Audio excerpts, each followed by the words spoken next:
Hello there, Adam Bazalgette here, founder of Scratch Golf Academy. Today, the top 5 mistakes I see people make in the bunker. Some of these concepts are easy, but if you have your thinking straight, you'll do better. Also, number 4 involves, to some extent, a request we've had a lot, and that's hitting off hard, tight lies, so we'll get into that as well.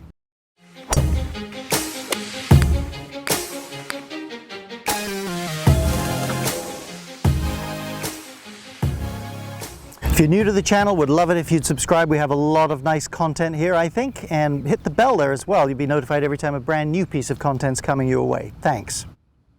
Okay, number 1 fault that I see in the bunker, downswing too steep. Here's Rory McIlroy. Wow, is that club face open, but he can handle it. Look at that downswing plane. Beautifully shallow plane, side of the body, right in, slides it under the ball there. Okay, a couple of reasons this is a bad idea to get steep. Number 1, the club's designed this way. You start swinging it that way, you're going to have some problems for sure. Number 2, when you chop down, you effectively lose loft. Believe me, if you're coming from a nice, shallow, level spot, you can slide that club under the ball and get a lot more height on it. Let's give it a go here. That came out pretty well.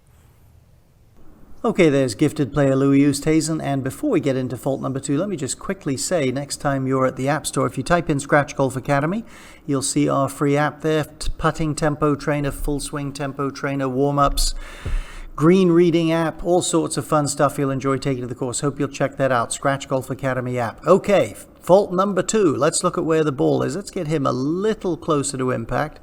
Ball here, fault number 2, is that most people think the bottom of the swing should happen a few inches behind the ball. It should actually happen a few inches in front of the ball. So if we look at Louis here, and let's redraw a line where the golf ball is there.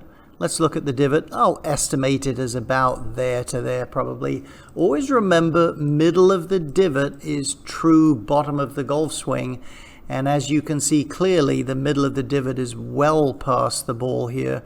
So entry point just behind the ball, bottom of swing in front of the ball.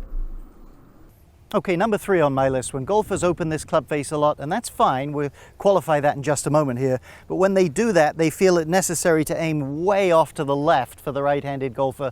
Believe me, when you slide under the bottom of the ball and you're literally hitting the south pole of the ball, your club face alignment isn't going to affect shot direction nearly as much as if you say did that with a full shot. So be fairly subtle in how much you open your stance.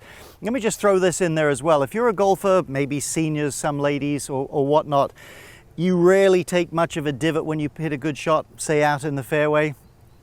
I would not suggest opening the club way up like that. You don't need to protect against a big divot. Add some complexities. It's a little bit harder to penetrate the sand when you do that. So do it subtly. Let's have a go then. Club face is nice and open. I'm just a little aimed left. Club face came out, or shot came out pretty well. Okay, number 4 on my list, failing to take into account subtleties of lie. This sand is fairly firm. The sand at Mediterra here in Naples, Florida, honestly is pretty well perfect all the time. But let's say it's firm, it's on the firm side. Let's say it's just sitting down a little bit, not plugged or anything.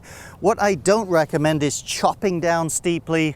Hey, maybe if it's a severe plug lie. What you need to do when the ball's in firm sand or it's sitting a little bit down, recognize it, maintain more forward lean.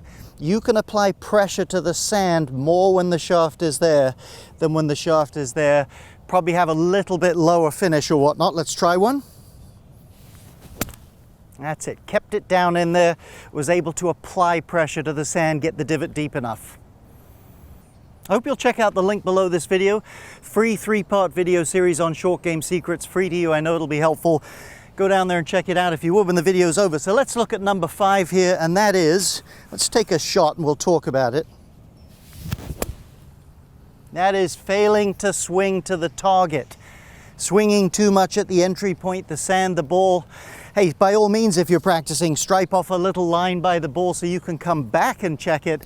But if when you're practicing or playing for that matter, you notice that you're not in a good rotated weight on the lead foot sort of a look, hey, you're just not really playing there and not trusting your divot, that's a mistake. You start playing for the ball, your divot pattern will become poor. You won't be as good a bunker player. Hope this helps you. Appreciate you watching the video.